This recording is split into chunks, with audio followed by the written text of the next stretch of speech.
menjadi warga negara yang baik. Halo, perkenalkan saya Nadia Salsabila dari Universitas Riau. Tahukah kalian bahwa melanggar peraturan lalu lintas, tindakan anarkis, golput, menebang hutan secara liar, dan tidak membayar pajak adalah beberapa contoh dari bukan warga negara yang baik. Lalu, bagaimana sih cara menjadi warga negara yang baik? Sebelum itu, mari kita ke pengertian warga negara. Menurut Undang-Undang Nomor 12 Tahun 2006 tentang Kewarganegaraan Indonesia, warga negara adalah warga suatu negara yang ditetapkan berdasarkan perundang-undangan.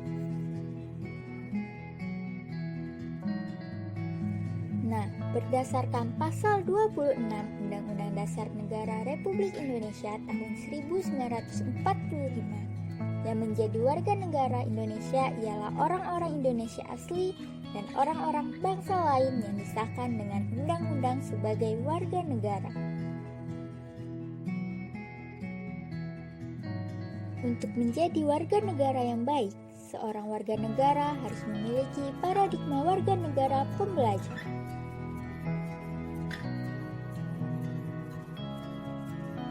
Berikut ini cara menjadi warga negara yang baik.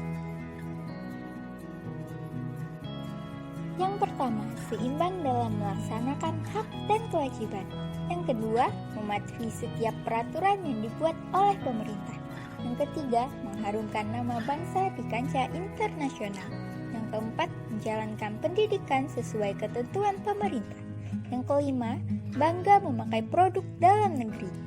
Yang keenam, mencintai kelestarian kekayaan alam Indonesia. Yang ketujuh, cinta terhadap tanah air. Yang kedelapan, mengamalkan nilai-nilai Pancasila dalam kehidupan sehari-hari. Dan yang terakhir, menghargai keragaman. Nah, yang berikutnya contoh menjadi warga negara yang baik. Yang pertama, berpendidikan tinggi. Salah satu hal terbaik yang bisa kita lakukan untuk menjadi warga negara yang baik adalah mendapatkan pendidikan yang baik. Ketika kita terdidik, kita bisa mendapatkan pekerjaan yang baik dan bisa memberikan kontribusi yang lebih besar kepada ekonomi pada masyarakat.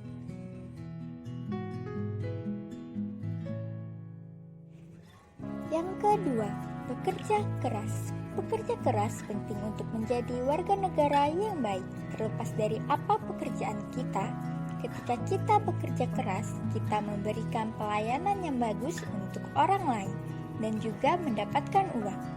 Dan keduanya berkontribusi meningkatkan kondisi ekonomi di lingkungan hidup kita. Yang ketiga, ikuti berita terkini. Bacalah berita dan dapatkan informasi penuh mengenai hal-hal yang berpengaruh bagi kita, lingkungan kita, dan juga negara kita. Memahami berita sepenuhnya adalah inti dari langkah ini. Dengarkan pendapat kedua belah pihak dan cobalah untuk tidak memihak. Sebagian besar masalah yang diberikan cukup rumit dan tidak dapat dipandang secara sederhana dalam hitam dan putih.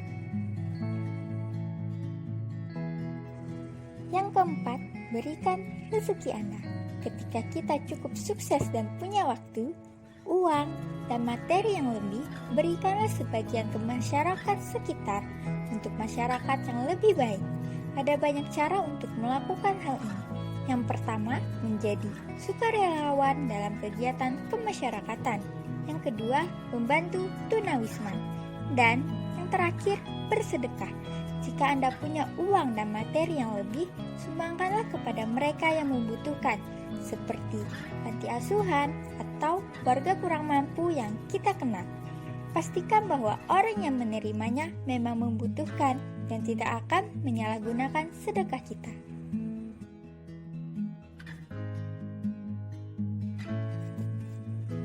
Yang kelima, berikan suara dalam pemilu.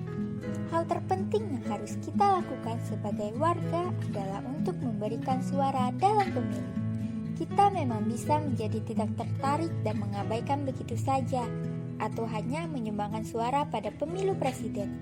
Tapi, semua pemilu yang memerlukan suara kita sangatlah penting. Jangan sampai kita mendapatkan pemimpin yang tidak kita inginkan dan mengeluh, tapi kita sendiri tidak ikut menyumbangkan suara. Berikan juga suara kita di pemilu daerah, karena pemimpin daerahlah yang mengurus tatanan daerah atau kota kita secara spesifik, mulai dari transportasi sampai ke lapangan kerja. Yang keenam, menjaga masa depan negara, salah satunya dengan membuang sampah pada tempatnya. Bersihkan lingkungan sekitar kita. Tidak membuang sampah sembarangan memang mudah, tetapi jika kita ingin berkontribusi lebih, bantulah membersihkan lingkungan kita dengan memungut sampah yang dibuang secara sembarangan dan membuangnya pada tempatnya. Membuang sampah pada tempatnya adalah himbauan yang sering kita jumpai, namun masih sering diabaikan oleh banyak orang. Membuang sampah pada tempatnya akan membuat sekitar kita menjadi lebih bersih, sehat, dan enak dilihat. Pisahkan sampah organik dan non-organik. Siapkan tempat sampah terpisah untuk keduanya. Akan lebih baik lagi jika kita bisa atau tahu tempat untuk mendaur ulang sampah untuk mengurangi tempat pembuangan akhir. Dan yang terakhir, taati hukum. Kesadaran hukum dapat diartikan sebagai kesadaran seseorang atau suatu kelompok masyarakat kepada aturan-aturan atau hukum yang berlaku. Kesadaran hukum sangat diperlukan oleh suatu masyarakat. Hal ini bertujuan agar ketertiban, kedamaian, ketentraman, dan keadilan dapat diwujudkan dalam pergaulan antar sesama. Tanpa memiliki kesadaran hukum yang tinggi, tujuan tersebut akan sangat sulit dicapai. Kita tidak harus menjadi polisi untuk membantu menegakkan hukum. Cukup cegahlah pelanggaran yang kita lihat dan janganlah lakukan tindakan yang melanggar hukum. Lalu, bagaimana sih cara menjadi warga negara Indonesia yang baik di masa pandemi? Cara menjadi warga negara yang baik di masa pandemi COVID-19 adalah dengan mematuhi anjuran pemerintah terkait protokol kesehatan yang harus selalu kita terapkan dalam aktivitas sehari-hari. Nah, tahukah kalian bahwa menjaga jarak, memakai masker, dan mencuci tangan di air yang mengalir merupakan suatu penerapan menjadi warga negara yang baik di masa pandemi COVID-19. Nah, tidak sulit kan? Ayo kita mulai menjadi warga negara yang baik.